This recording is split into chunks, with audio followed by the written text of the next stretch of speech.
What is up, everyone? OJ over here from PlayerEssence, and welcome to my village of Nintendo Switch and gaming news. And today we've got some great topics for you, so let's go ahead and jump right into it. And sorry, do not mind the Nintendo Switch, Nintendo news segment in the background here on my TV. I figured that it'd be something good to have on the TV since I am doing Nintendo news. So let's go ahead and follow through with it here. So Nintendo sneaks hidden message into the Nintendo Switch Pro controller. And after charging $70 for these things, that's the least they can do. So if you look at some of these pictures here, there is a message. I think it's on the right hand side inside, like right before the actual like little rounded thing meets the actual stick. You can see a message that says, "Thanks to all game fans." I think that's something that's actually pretty freaking cool, especially like I said, I was joking with the whole $70 thing, but just the fact that Nintendo would actually put that message in there and give the okay, I think that it's really cool, in my opinion. And what do you guys feel about this as you're seeing the pictures right here? The Pro Controller is such a nice piece of kit. Where's my Pro Controller at?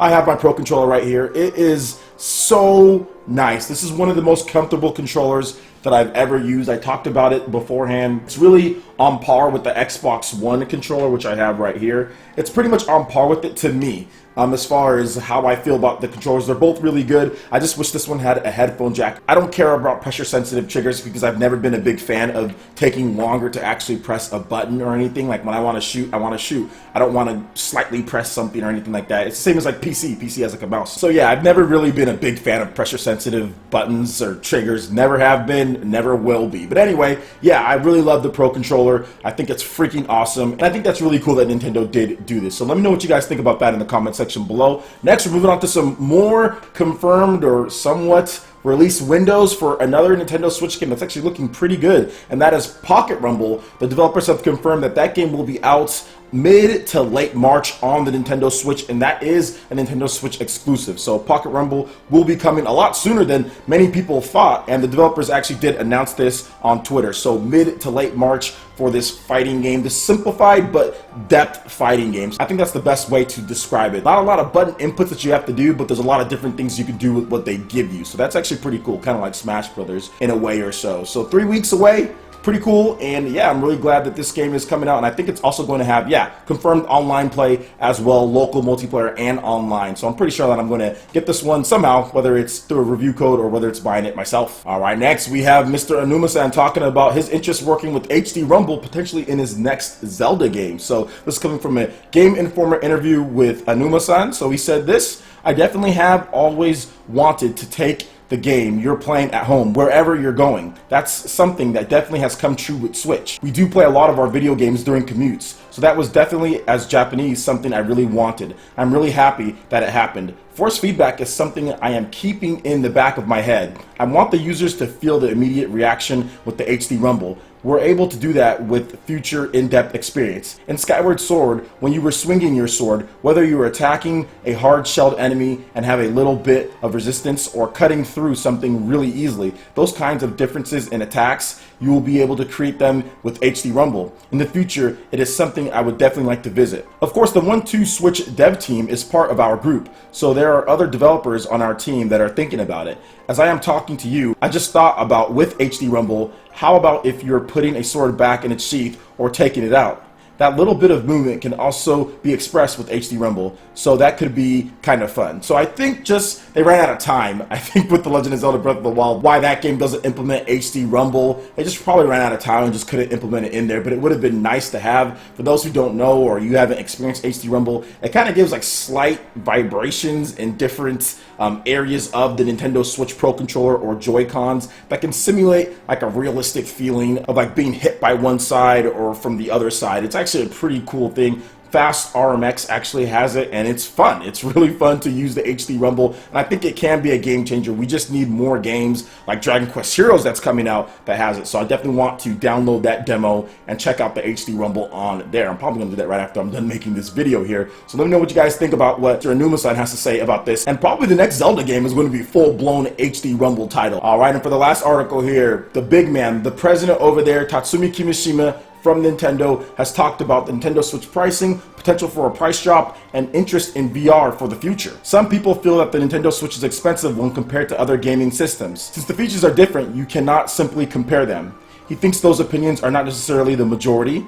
Nintendo is putting in effort to reduce costs, so the company may be able to consider a price drop in the future.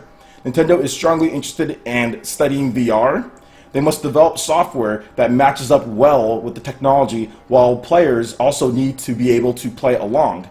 If a solution of these issues is found, they'll move forward with VR. VR might be replaced with other things, so it might be difficult if that's far in the future. VR fever might calm down and other technology could steal its thunder. If the momentum is lost, it might be meaningless for Nintendo to approach it.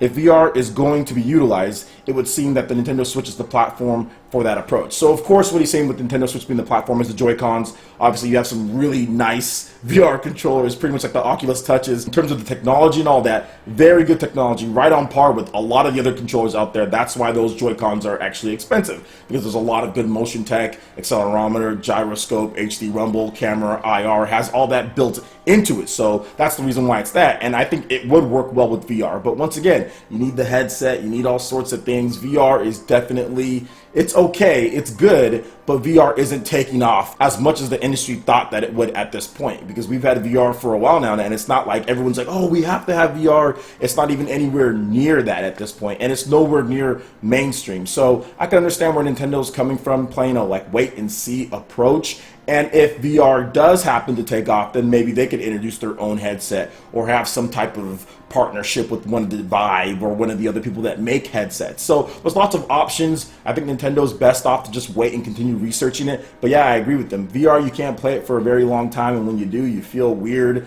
I just don't want to strap something on my head and be isolated from so many other people. I mean, you could, but yeah, it just doesn't work for the type of co-op and family games that Nintendo does like to do. It could work for a single-player experience, but Nintendo doesn't do a lot of first-person type of things anyway. So what are they going to do with VR? So in my opinion, it's just better off if Nintendo just waits. In terms of the Nintendo Switch, as far as dropping the price and all that, yeah, that would definitely be good. That would be very good if Nintendo could get a price drop later down the line after they've cheapened the components as far as the price of manufacturing has went down, and then they can drop the price since the price of manufacturing has went down. Because you have to remember, the price of the Nintendo Switch is based off of all of the R&D that they've done and what it costs to manufacture at this point. But a year from now or a year and a half from now, those parts do come down, then you can do a price drop. I think with this system, it's going to be far easier to do a price drop than it is with the Wii U, because you have that big hulking gamepad that pretty much takes up a lot of the cost of that system, whereas the system itself definitely was not the bulk cost of the whole thing. As far as if you look at all the parts that's within the actual Wii U console, the Wii U gamepad is just a controller, and it costs $100 to manufacture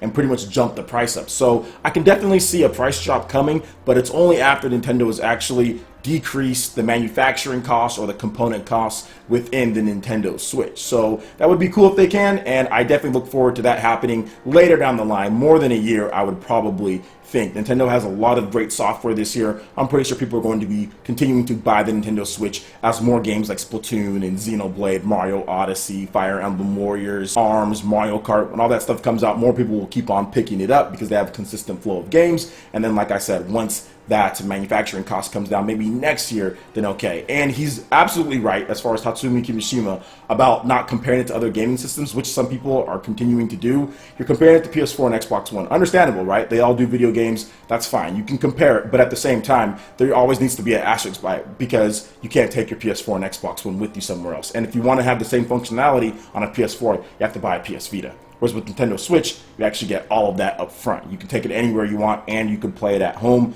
Plus, you do have those controllers. There's a lot of things that go into the Nintendo Switch. Even, heck, the battery life for the actual controllers blows away what PS4 and Xbox One are doing. Obviously, PS4 and Xbox One have better graphics chips inside them and can do a lot more things in terms of features. So yeah, it's definitely one of those things it's hard to do. It's easier to compare PS4 and Xbox One since those systems are so similar to each other. Whereas when you talk about the Nintendo Switch, you can actually take that system on the go. Before, in the past, Nintendo used to have a home console and they used to have an actual portable, and you used to have both in order to experience all of Nintendo's games. At this point going forward, Nintendo's pretty much putting all of their might behind one platform, so you're pretty much getting a next-gen Nintendo portable and a next-gen Nintendo console into one for $299. And that's actually a pretty good value proposition in my opinion, just because you are getting that portable functionality in addition to the home console experience anywhere you go and all the different type of play styles that you can do plus 2 controllers out of the box, unlike the other systems where you only get 1 controller out of the box. So